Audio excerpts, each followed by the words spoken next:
Lagi ngapain, bro? Nah, kontennya kali ini bakal kompleks banget nih, sama kayaknya mungkin yang pertama di Indonesia kayaknya. Apaan ini? Kita bahas apu-apu karnivora. Enggak deh, bercanda. Nah, kita bisa lihat ada banyak komponen di sini. Ada Daphnia magna, si kutu air raksasa, kelihatan banget ya. Enggak raksasa. Ya buat kutu air ini raksasa, kalau segede ini ya pusing pala lo anjir. Nah, ini juga ada infusoria Gelap sih. buat makanannya si kutu air. Terus mau ngapain sih? Biasanya kontennya tanaman kok. Nah, kita lihat nih, di sini saya ada sisaan pitmos biru yang ada nutrisi. Kemudian juga ada kokudo. Terus kita mau ngapain? Nah, ini salah satu petunjuknya. Saja. Kita bisa lihat nih akuarium lagi saya mau settlein dulu ya. Terus juga kalau bisa kita lihat akuariumnya tuh isinya banyak tanaman air tapi yang simple. Tapi yang paling utama adalah rumput dari keluarga Sets ini atau Papyrus. Saya nggak tahu ini tumbuh liar, untungnya kayaknya sih habitat aslinya daerah Chile sana. Kemudian airnya sengaja saya set juga. Kemudian ini juga saya sedia daun ketapang. Mungkin kita mau miara cupang kali ya, tapi kita lihat aja ntar. Yang penting kuncinya ada pitmos, ada kutu air, ada tanaman air, terutama dari jenis rumput-rumput air, sama kokudo. Nah, kita lompat ke bintang tamu kali ini. Nah, ini bintang tamunya. Sekalian nih, saya mau kasih makan mereka. Daphnia magna, kutu air.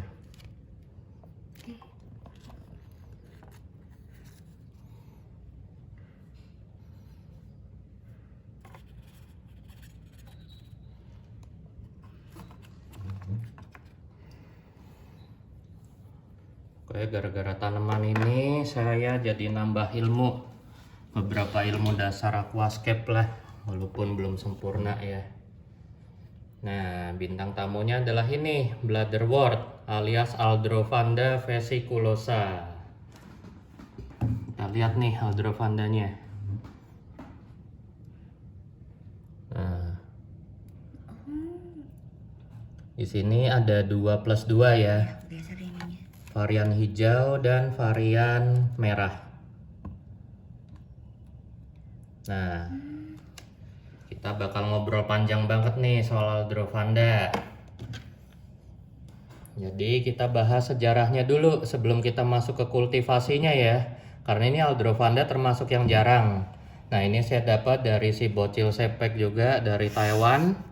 Mungkin dengan saya introduksi basic care-nya kayak gini, itu bisa ngebantu popularitasnya. Dulu itu kolektor-kolektor klasik di Indo udah pada miara, tapi sekarang setahu saya udah pada punah. Nah, mestinya sih saya yakin mungkin ada kolektor Indo yang udah berhasil kali ya, tapi mungkin karena udah berumur segala macem itu nggak ke-publish. Nah, sekarang kita bahas dulu nih, kenapa sih namanya bisa Aldrovanda? Jadi dia pertama kali dideskripsikan secara formal oleh Gaetano Monti pada abad ke-17. Udah lama banget berarti dia diketahui oleh manusia ya. Nah, itu dinamakan untuk memberi penghormatan kepada Ulisse Aldrovandi. Dia adalah pendiri kebun raya Bologna yang ada di Italia. Nah, sejarahnya juga cukup menarik nih. Jadi si Charles Darwin yang terkenal dan dia juga demen banget Tavor ya, itu juga memasukkan Aldrovanda di bukunya yang terkenal. Bahkan dia sendiri menjuluki Aldrovanda ini sebagai miniatur akuatik dari VFT, Venus flytrap atau Dionaea muscipula. Nah, dia dapat Aldrovanda ini dan dipelajari banget sama dia, bener-bener detail. Walaupun di bukunya itu cuma dibahas secara singkat ya, tapi dia berhasil mengemukakan banyak hipotesa soal Aldrovanda ini. Nah, dia mempelajari itu tahun 1875 oleh spesies yang lokalitinya dari Jerman dan didapat dari Joseph Hooker. Nah, berarti namanya di dunia Tavor itu banyak kan itu-itu aja ya peneliti sama ahlinya. Nah, konon juga saya akan banyak mengutip dari dua sumber utama, yaitu dari Stuart McPherson melalui bukunya Carnivorous Plant and Their Habitats, kemudian juga dari siapa tuh yang dari Ceko Best Carnivorous Plants. Nah, cuman bedanya kalau Best Carnivorous Plant dia bahas kultivasinya secara outdoor. Nah, cuman itu enak ya mereka karena iklimnya sesuai kayak habitatnya. Tapi kalau kita di Indonesia tentunya butuh treatment khusus. Nah, kita teori dulu nih, ilmunya belakangan ya, nanti kita juga harus belajar semua. Nah, menurut Stuart McPherson di bukunya, itu tuh ada 4 varian dari Aldrovanda ini. Itu ada Australis, Aquatinica, Duriae, dan Verticillata. Tapi itu dianggap kurang valid ya, karena nilainya dari segi taksonomi itu relatif masih susah dibedain, nggak signifikan. Jadi sejauh ini cuma dianggap ada satu spesies saja dengan beberapa varian di lokalitinya. Kemudian yang menarik juga, kalau menurut para ahli paleontologi, Aldrovanda ini udah ada dari zaman purba loh. Jadi fosil-fosil Aldro purba itu udah ditemuin dari 75 juta tahun lalu. Nah, itu menurut evolusi itu banyak yang udah punah terutama karena perubahan iklim ya. Jadi Aldrovanda ini termasuk yang sensitif oleh perubahan iklim. Sekarang di habitat asli juga banyak yang udah punah. Konon saya baca di beberapa daerah di Eropa sama Jepang itu juga udah punah. Nah, penyebarannya gimana? Dari segi habitat itu sebenarnya dia cukup luas ya. Ada dari Afrika, Asia, Australia, Eropa. Nah, paling dekat sama Indonesia itu konon katanya di Timur Timur ada. Nah, kita akan lihat penyebarannya dulu. Ini juga fakta menarik. Kenapa dia bisa penyebarannya sampai luas banget? Dari Asia sampai Afrika. Kemudian sampai di Australia juga ada. Yang menarik dari Aldro ini, dia rata-rata hidupnya ngambang kan di permukaan air. Nah, mereka cepat menyebar dengan cara burung-burung seperti bangau. Jadi burung-burung air yang kakinya panjang pada nyemplung ke kolam, pada nyari makan, kemudian Aldro ini nyangkut di kakinya mereka. Nah, burung ini kan pindah dari antar kolam ke kolam lain. Nah, itu Aldrovanda langsung nyebar cepet banget kalau lingkungannya ideal. Nah, kemudian kita akan bahas keunikannya dulu juga nih sebelum kita masuk ke teknik kultivasinya. Jadi si Aldrovanda ini termasuk tanaman perennial ya. Jadi dia tumbuh terus. Kemudian rata-rata di habitat tumbuhnya bisa sampai 20 cm. Nah, kemudian kita banyak bahas fakta menariknya nih. Jadi kita lihat dulu struktur bentuk Aldrovanda ya. Kita akan lihat sesuai namanya, water wheel. Jadi dia di antara ruas-ruas nodulnya ini akan tumbuh trap berbentuk lingkaran. Kita bisa lihat di sini. Tuh tadi kayaknya udah hilang. Kita lihat dari sini aja. Kebayang ya. Jadi pokoknya satu segmen ini akan membentuk roda dan membentuk perangkap. Nah, kemudian juga ini mekanisme sama anatominya kita akan bahas cukup detail ya biar teman-teman bisa lihat mumpung ada tanamannya di sini. Jadi ini adalah trapnya yang bentuk transparan nih. Nah, di antara trapnya itu kan ada rambut-rambut halus. Nah, rambut-rambut halusnya ini juga ada fungsinya. Itu katanya fungsinya untuk menghalangi pergerakan serasah-serasah daun organik di air. Jadi nanti dia akan menghalau yang non makanan untuk masuk ke trapnya. Nah, trapnya ini juga cukup unik. Dia benar-benar sensitif dan sesuai kata Charles Darwin ya. Dia persis VFT mekanismenya. Bahkan ada beberapa kemiripan. Nah, ini ada contoh makhluk penunggunya ini nih, si bocil.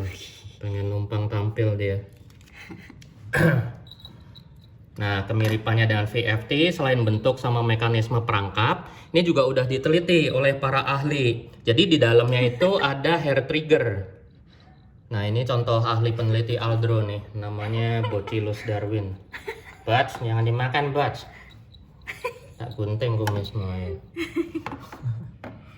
Nah, kembali lagi jadi hilang fokus saya gara-gara bocil.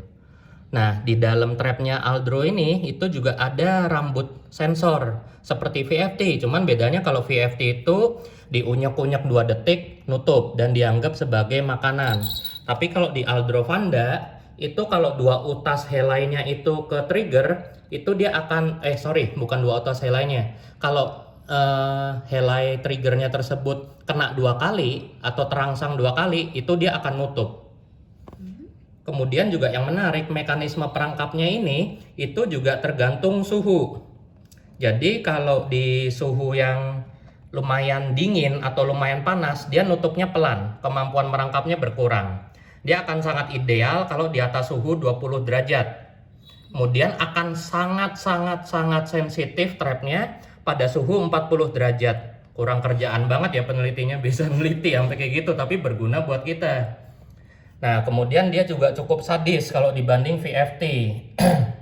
Menurut para ahli termasuk Charles Darwin, makanya dia jadi idola saya karena dia kalau meneliti itu detail banget. Jadi setelah trap tersebut nutup untuk merangkap binatang, abis nutup dia akan terus ngepres, jadi nge-squeeze atau ngeremes banget ya. Itu saking kuatnya squeeze-annya, beberapa moluska air yang keperangkap itu isi kotoran sama isi perutnya sampai keluar. Nah, ini mungkin juga mekanisme biar mereka dapat nutrisi yang bersih ya, benar-benar dari itunya binatang-binatang mangsanya tanpa kotorannya. Nah, kemudian juga sama kayak VFT.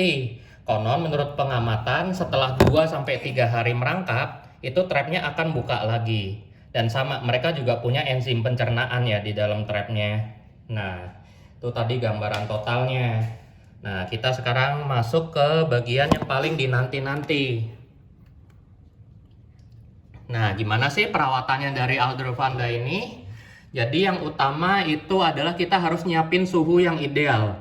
Jadi udah menurut pengamatan para ahli, Aldrovanda ini idealnya adalah suhu 23 derajat Celcius sampai mentok di 30 derajat Celcius. Dan ingat, ini adalah suhu airnya ya, bukan suhu ruangan atau suhu udaranya.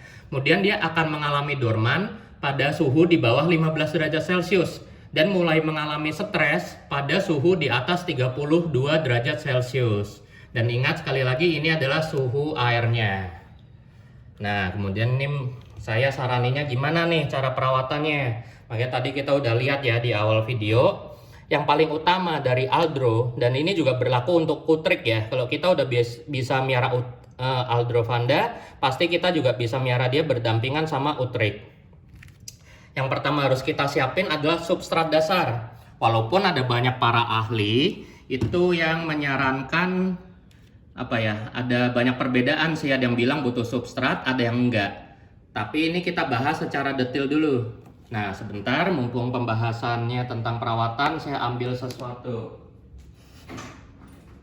Nah, sorry, kekat bentar, sekalian saya nyiapin ya. Maklum belum expert di Aldro ini, jadi ada alat-alat yang saya lupa buat ngasih bantuan ke teman-teman. Nah, pertama kita bahas substrat. Jadi sebenarnya kunci utamanya butuh substrat atau enggak, kita lihat dulu. Ini trinity dari kebutuhan Aldrovanda ya. Yang utama adalah kandungan nutrisi organik. Mereka masih relatif kuat, air yang hard water juga, seperti air pump, tapi saya nggak saranin. Paling aman kita pakai air RO atau air hujan. Kemudian juga mereka butuh lingkungan yang rendah nutrisi, dan yang ketiga adalah suhunya. Harap diingat 23 sampai 30 derajat Celcius suhu airnya. Jadi bisa dibilang mereka relatif HL ya. Makanya saya piara mereka di ruangan saya yang ber-AC menggunakan grow light. Kemudian juga kenapa butuh substrat? Nah, substrat ini itu mengeluarkan dua zat yang sangat dibutuhkan oleh Aldro ini. Yang pertama tentunya adalah pengeluaran CO2. Jadi seperti teman-teman udah tahu ya, apalagi yang hobi aquascape, makanya saya jadi belajar sedikit nih. Tanaman-tanaman air itu senang banget sama CO2. Sebenarnya tanaman darat juga sama, itu banyak trik di luar negeri, greenhouse-nya itu pakai balon CO2 yang dikeluarkan secara terus-menerus. Itu tanamannya biasa langsung ngebut jadi cepet gede, terutama GH-GH sayur ya, karena mereka butuh waktu kan untuk ngejar. Nah, kita pakai peat moss sama kokudo ini fungsinya untuk memberi makanan tersebut. Jadi CO2 sebagai suplemen, bukan makanan. Kemudian mereka juga butuh kandungan humic acid atau asam humat. Jadi udah terkenal menurut para ahli termasuk Best Carnivorous Plant atau BCP itu ya. Mereka kunci utamanya itu adalah CO2, kemudian kandungan tanin yang didapat dari substrat peat moss ini, kemudian adalah humic acid. Dan kenapa saya pakai kokudo sama peat moss? Karena keduanya mengandung humic acid sama fulvic acid.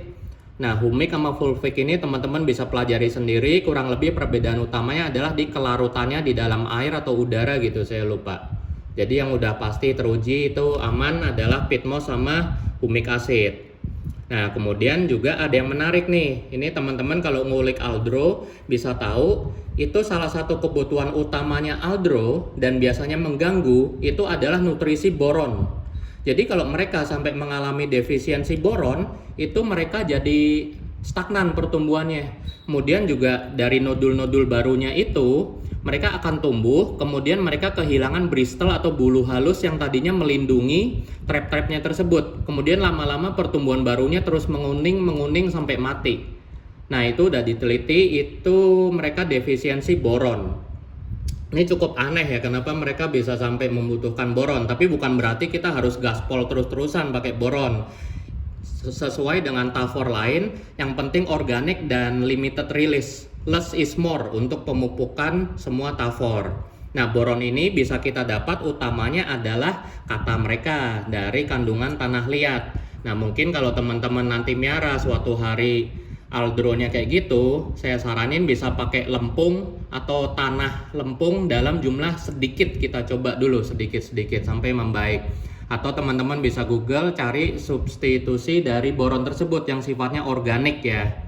Nah, kita tadi udah bahas dari segi substrat sama kebutuhan utamanya. Oh ya, saya lupa juga. Selain tadi CO2, kemudian juga nutrisi organik, kemudian boron, kemudian juga humik dan fulvic acid, mereka juga butuh tanin. Nah, kenapa saya pakai peat moss dan kita bisa lihat airnya ini yang saya pakai juga cukup keruh ya, walaupun nggak sampai kuning banget. Dan kenapa tadi saya sampai nyiapin daun ketapang, itu juga sama fungsinya untuk memberi tanin. Konon menurut para ahli, tanin ini sangat penting untuk pertumbuhan aldro yang sehat. Kenapa? Jadi aldro ini tuh sangat sensitif, dia nggak bisa terlalu berkompetisi sama tanaman alga.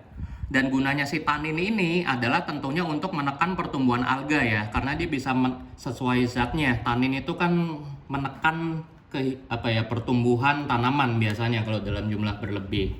Nah, kemudian yang kedua adalah suhu. Nah, kemudian kenapa saya naruh banyak tanaman aneh ini nih, seperti papyrus nih, saya belum rapi ya naruhnya, tapi overall sih udah oke, akarnya tetap jalan, kelihatan ada akar putihnya. Itu kalau menurut para hobiis, mereka makainya kalau di habitat ya, itu bisa kita lihat ada sejenis tanaman frogbit untuk tanaman apung. Tapi karena saya pakai lampu, saya nggak menggunakan tanaman apung biar nggak menghalangi cahaya. Dan biar asri habitatnya juga dapat, dan gunanya tanaman-tanaman pendamping ini tentunya untuk ngambilin nutrisinya. Jadi si aldro ini nggak terlalu overdosis nutrisi dan alga juga nggak terlalu berkembang. Kemudian yang disarankan sesuai habitat, kita pakai tanaman jenis sedge, tulisannya SEDGE. Kalau saya lihat di Google, itu mungkin ada bahasa Indonesianya, tapi saya nggak tahu. Itu rata-rata adalah jenis rumput-rumputan yang tumbuhnya di rawa seperti dua ini. Ini kelihatan ini seperti papyrus ya kalau kita lihat. Ini saya gunting biar nggak mentok di lampu. Nah, ini ciri khasnya papyrus tuh, seperti sedotan. Nah, ini salah satu contoh predatornya aldro ya, si bocil ini. Nah, kemudian selain papyrus, yang dibilang sedge itu adalah rumput-rumput yang ini nih. Rumput-rumput halus ini. Kebetulan banget dua rumput ini saya dapat dari sphagnum moss. Tiba-tiba tumbuh subur di sphagnum moss yang saya pakai. Nah, lumayan kan, saya nggak perlu jauh-jauh nyari ke empang. Apalagi empang indoor rata-rata kotor, bahaya buat aldro.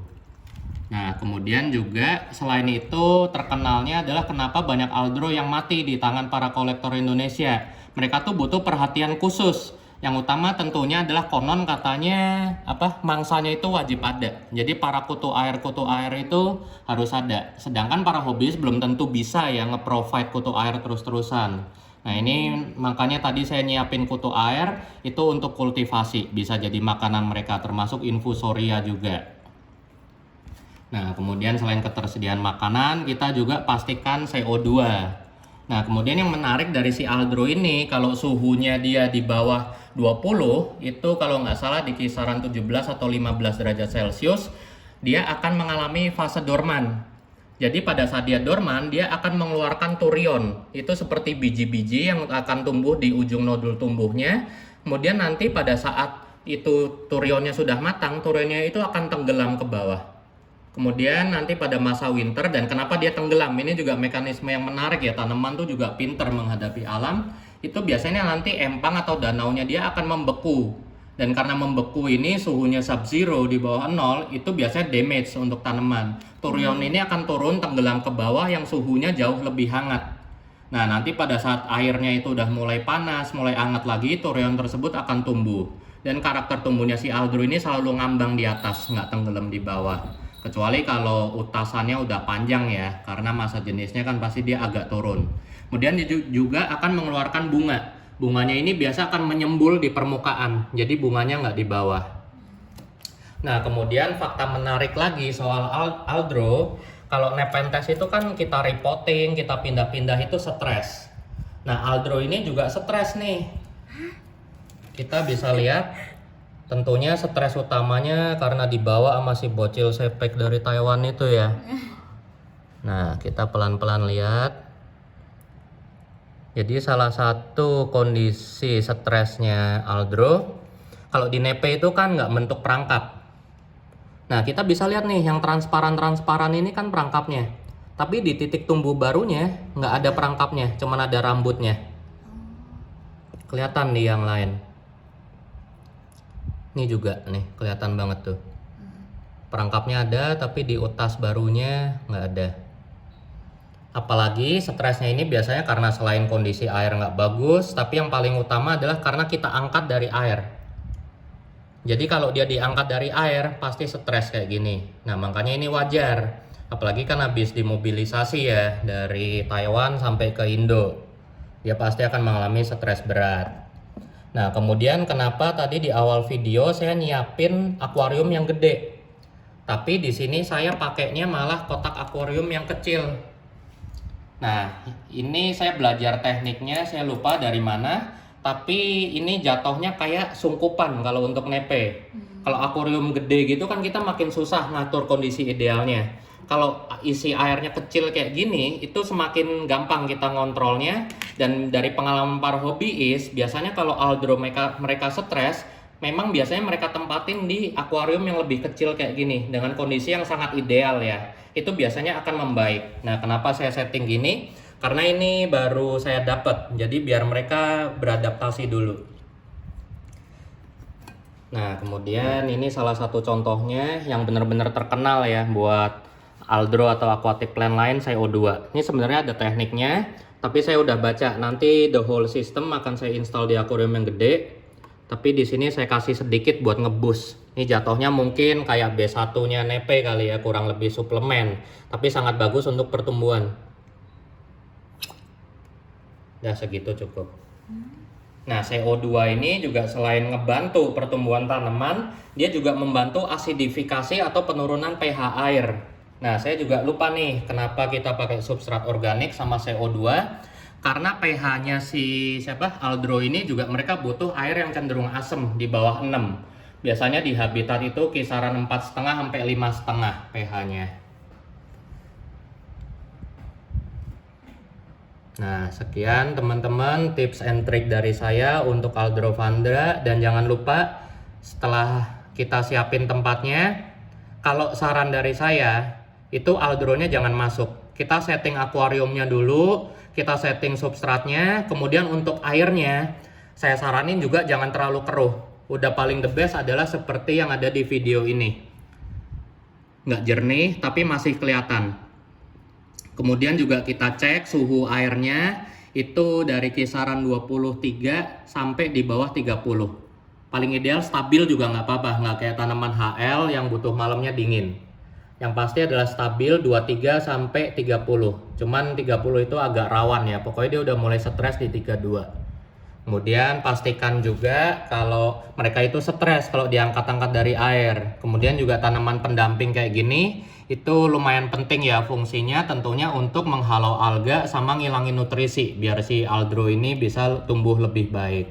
Kemudian jangan lupa sediain makanannya. Biasanya pakai infusoria sama dapnia ini. Kemudian kalau udah jalan, udah bagus, kita bisa sembari main utrik air juga ya. Nah, sekian teman-teman, semoga ngebantu ya. Kalau ada teman-teman yang minat, itu teman-teman coba cari tahu si Kenny.